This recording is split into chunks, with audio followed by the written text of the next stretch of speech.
mul'isonsa anarraa fagaatee akkamiin si obsa addaan baanaa jedhee kiyyaanii waan takka si faana deemuudhaaf qarshiin qabu harka yantala bareedu qal'oo mul'isonsa anarraa fagaatee akkamiin si obsa addaan baanaa jedhee kiyyaanii waan takka si faana deemuudhaaf qarshiin qabu harka jaalachu koo beekanii anarraa si fageessanii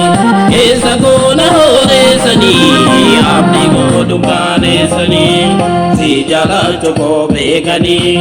anarraa si fageessanii keessa koona hooreessanii abdii koo dukkaaneessanii keessa koona hooreessanii abdii koo dukkaaneessanii keessa koona hooreessanii abdii koo dukkaaneessanii la la la la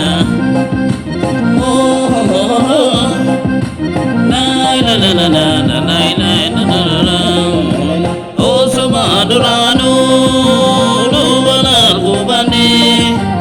osoma duraanuu